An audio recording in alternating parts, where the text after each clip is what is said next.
can't quite understand how they can get this much data out of 16 questions, the same 16 questions every week, every month. Yet you do, and I see it within my team. You can see where people are on an up, on a down, when something is impacting on us. Most organizations, as you get larger, are slightly guilty of being impersonal.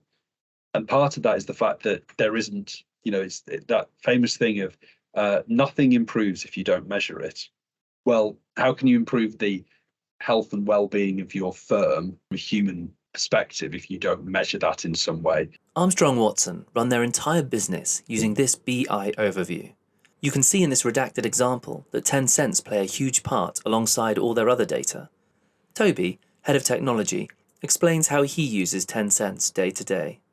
But I can then drill into that and I can look at the graphs like this. And it's useful for us to be able to see them like this. And this gives us a moment in time view of what is going on this month. And I can layer into this different groups to see. And this is just the traditional way of looking at 10 cents reports. These 4 graphs represent 4 different teams within the company. You don't need to be a seasoned 10 cents consultant to know which team is stable, which team is failing, and which is improving. When Toby digs a little deeper into the data, he recognizes an event that has affected one of the teams. Last year, there's a really obvious dip. That's when our head of left, and the team reacted to that. And there was a bit of a climb back when we had a new interim, and we got a new come in. But they have been struggling with dealing with the consequences of that change. Toby can back up his suspicions by focusing on motivational levels within these teams, where it's clear that commitment, represented by the blue line, is much higher in all the other teams, but more staggered in the failing team.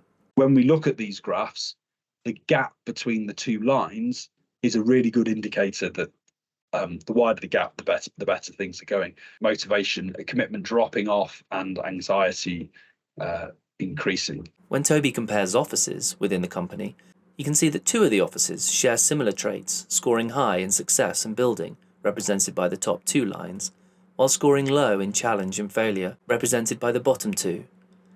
If we look at another newer office, we can see something entirely different. The office are so dissatisfied that they don't even want to fill in the survey.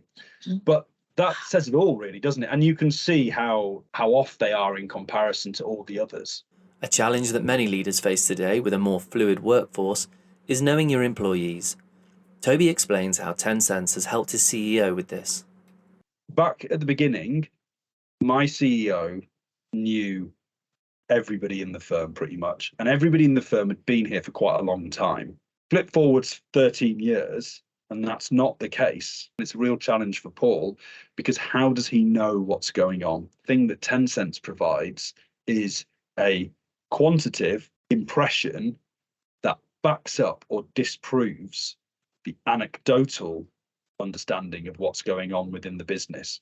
You feel you know what you know, and that's everything that you need to know, because nobody knows what they don't know. That's the thing that 10 cents brings.